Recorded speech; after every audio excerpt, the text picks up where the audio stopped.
Bienvenidos a un nuevo capítulo de Ecosalud, el programa multiplataforma del Eco Multimedia, donde hablamos de prevención en salud. Hoy nos acompaña el doctor Edgardo Klimiuk, es médico clínico de los consultorios de la familia de AMED. Edgardo, bienvenido, ¿cómo estás?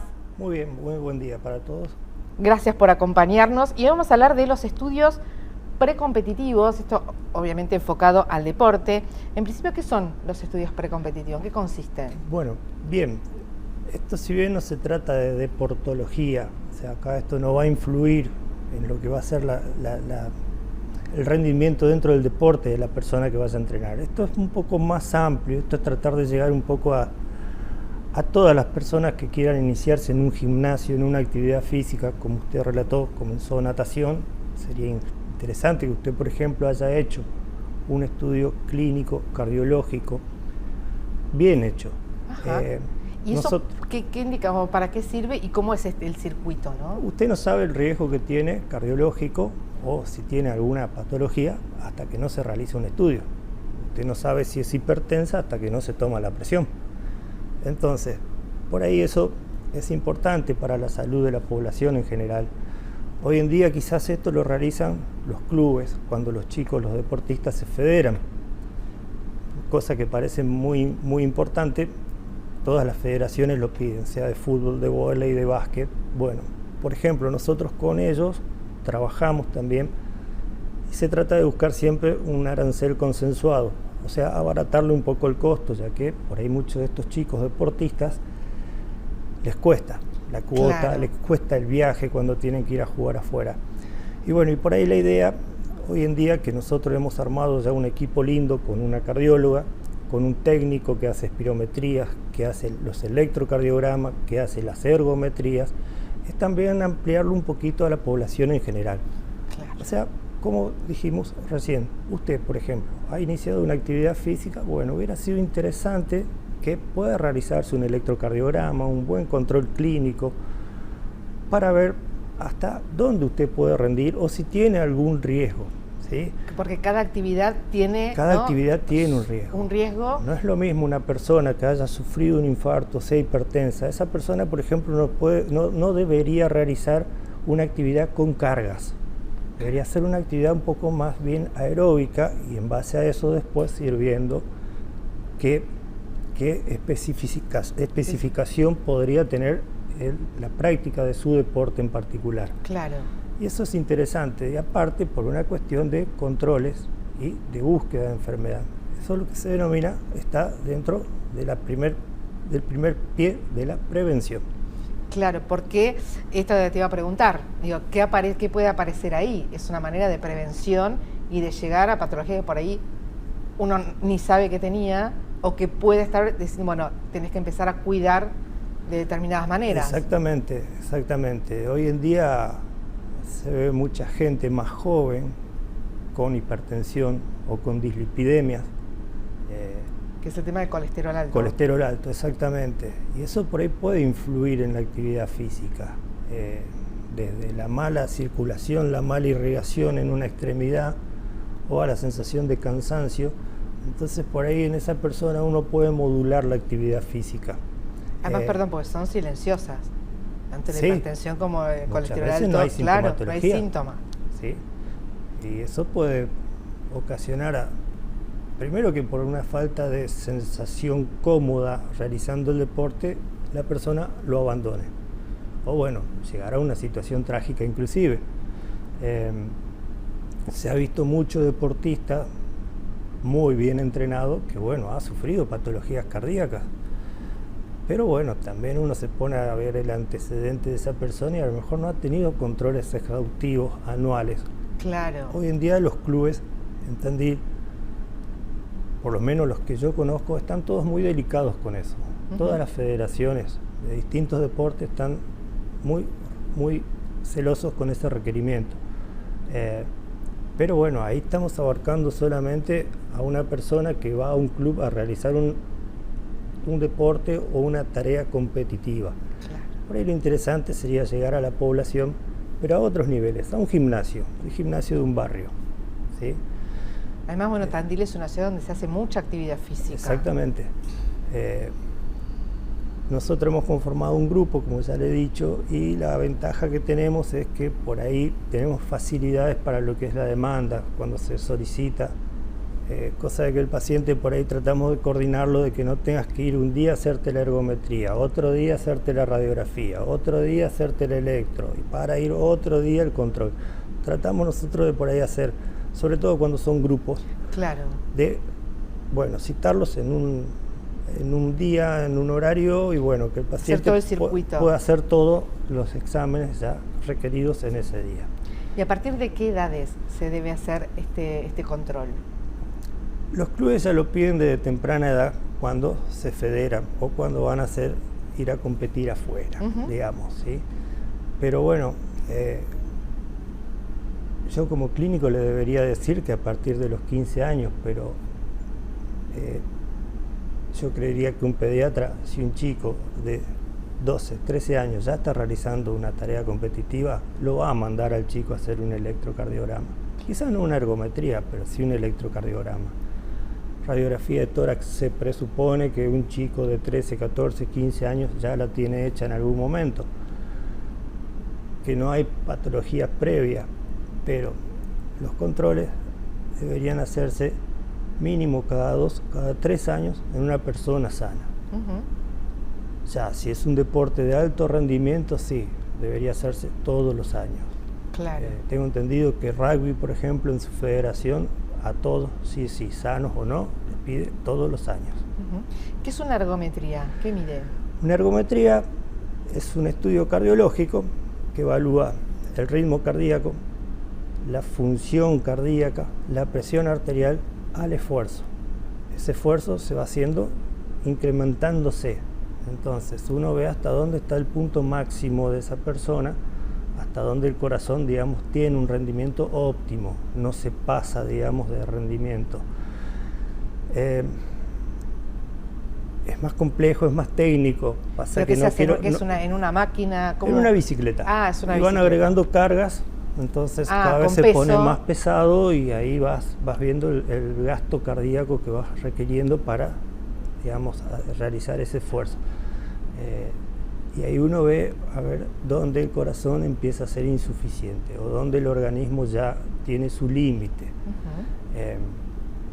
Es más técnico, pero bueno, lo que quiero es que la gente común entienda, digamos, de qué se trata. Y eso a la vez va monitoreando presión arterial, frecuencia cardíaca.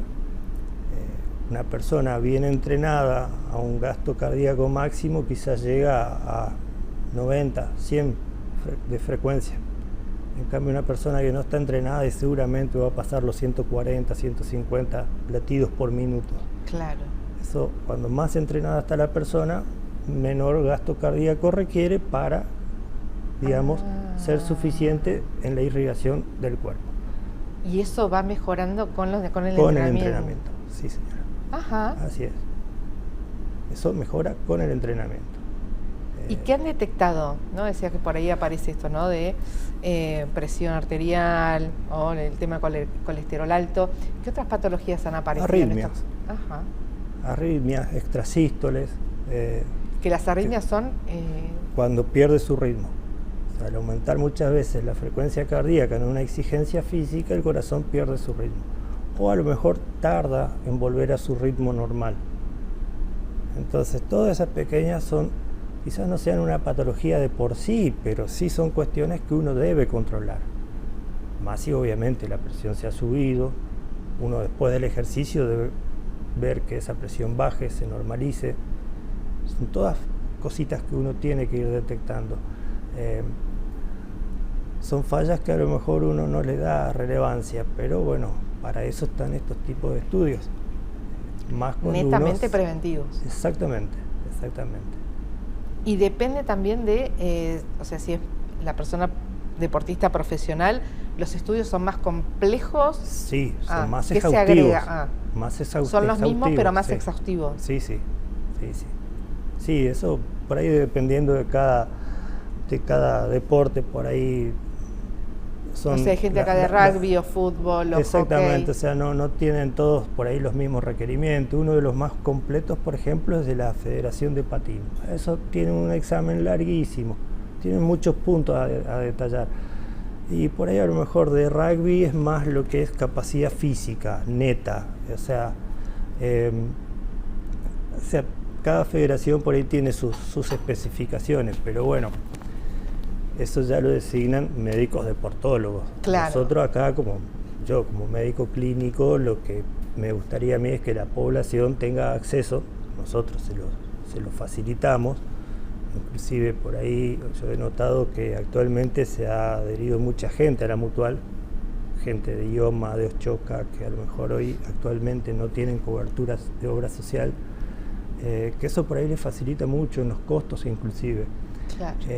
Y eso es lo interesante, que justamente ahora por ahí fomentar un poco este acto de que no que vayas a ir a jugar en el torneo agrario, vamos a poner cualquier deporte, ¿no? Sí. Una persona que inicie un gimnasio, que tenga un electro mínimamente hecho, saber si esa persona está con alguna medicación, qué riesgo tiene, qué riesgo puede presentar en el acto de la actividad física. Yo, por ejemplo, particularmente, la prescripción de mi cardióloga es no debo hacer carga. Claro. Yo tuve un infarto hace 1 año y medio. Entonces, la especificación es, vas al gimnasio, pero no haces carga. Lo mío es más aeróbico, más funcional. No estoy practicando deportes en una federación. Empecé a ir a un gimnasio por una cuestión de salud. Claro, sí. Pero bueno, por ahí... O al revés, no implica que si uno tiene una patología o ha tenido, como en tu caso, ¿no?, un infarto, que no tengas que hacer actividad. Sí, no, pero hay una que es a la adecuada. Controlada, claro. Controlada. Por experiencia personal, por ahí quizás es que estoy acá hoy en día tratando de fomentar un poquito esto. Y bueno, aquí en los consultorios de la familia hay un grupo como para poder absorber esa demanda, para poder, digamos, coordinar, hacerlo un poquito más sencillo el proceso, porque sí, se entiende que si tenés que ir a hacer 4, 5 estudios, pasar por 5 turnos, y es por ahí un poco engorroso. Entonces, pero si se concentra, ¿no? Con los grupos que se concentran, se hace todo en un mismo día. Sí. Las instituciones están más conscientes, más allá de las que son federadas o tienen los deportes que son de competencia, ¿están familiarizados? ¿Se acercan a IAMED? Sí. ¿Han hecho convenios? Sí, justamente ahora con Club Independiente estábamos dialogando bueno, es algo también un poco personal de la Federación de Vóley. Sí. Estábamos coordinando la posibilidad de ir al club a realizar el control a los chicos.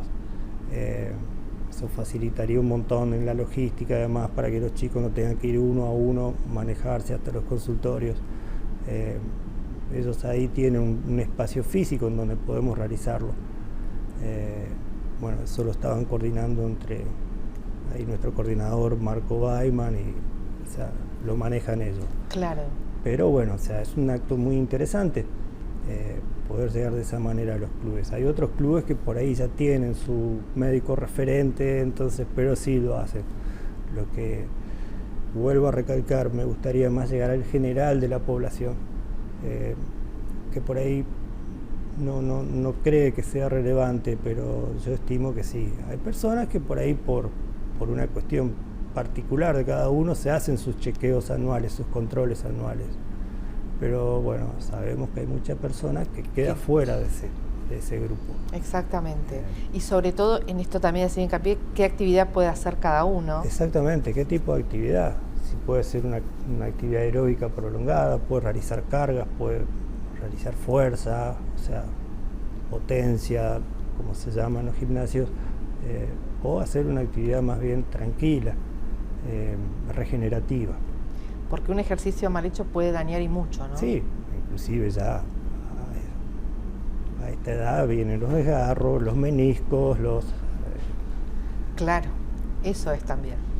Y entonces eso por ahí también hace a que haya una deserción con respecto a la actividad deportiva. ¿Y quiénes ven que se acercan más a hacer estos chequeos? ¿Hombres, mujeres, indistintos? No, es indistinto. Indistinto. Es indistinto. Hay mucha gente deportista que ellos ya lo tienen muy incorporado. por ahí sí, vuelvo a repetir, en mi opinión, mi humilde opinión, faltaría un poco más que por ahí ese gimnasio de barrio, o esa persona que particularmente dice, bueno, voy a empezar a salir a trotar, a caminar, sea consciente de eso. Además porque son controles que no son invasivos, son controles habituales. No, es un control que, bueno, a lo sumo requiere un poco de tiempo. Una ergometría ronda en unos 20 minutos aproximadamente, una espirometría, porque por ahí hay federaciones que piden la espirometría, está alrededor de 5 minutos, 10 minutos. No son estudios demasiado prolongados. Por ahí hay veces que tardamos más nosotros en el interrogatorio, en la charla, que es lo que demora un estudio. Pero bueno, eso también es parte del control. O sea, digamos, el evaluar al paciente, preguntarle, no quedarse con un apto físico y listo. También se pregunta si hay antecedentes familiares. Sí, obviamente. Si tiene riesgo hereditario de alguna patología, si está con medicaciones, paciente que por ahí toma antihipertensivos o toma por ahí distímicos, o sea, va a tener, un paciente que toma un psicofármaco por ahí es muy distinto a un paciente que tenga colesterol o que tome antihipertensivos. Cada paciente es distinto. Aún teniendo las mismas patologías. Sí, o sea, por eso también es muy válido el acto médico, la consulta, con el médico clínico sobre todo, porque en esa entrevista uno ve de las características de cada persona. No todos tienen el mismo estado físico, o sea, va a tener limitaciones, o sea, es muy particular, eso uno lo evalúa ahí muy personal, no es del libro, cada paciente tiene un no hay una tablita. Exactamente, no hay algo con qué medir esto. Pero es importante que si es preventivo, sí, que cuanto antes se llegue, ¿no? Y sí, se detecte algo que no está funcionando bien, el tratamiento es mucho más rápido, obviamente, y que no es impedimento si uno tiene una patología para hacer una actividad física, no, pero sí con los controles pertinentes. Al contrario, por ahí inclusive puede mejorar esa patología que tiene o que está oculta y se la detecta con el entrenamiento, con la dieta, porque esto también es multifuncional. Exacto. O sea, un paciente con un funcionamiento renal que no sea correcto. Y, por ejemplo, uno no le podría indicar una dieta de un estilo que sea alta en proteínas. Claro. O sea, por eso la consulta con el clínico personal. Por ahí es muy personal y yo creo que es lo soberano, lo que va a regir. Todo paciente tiene su libro, su manual aparte. Son todos, no está todo cortado por una tijera, no es lineal. Edgardo, muchísimas gracias. No hay de qué, ha sido un gusto. El doctor Edgardo Klimiuk, médico clínico de los consultorios de la familia de Ament. Hoy hablamos de los estudios precompetitivos. Nos reencontramos en un próximo capítulo de Ecosalud.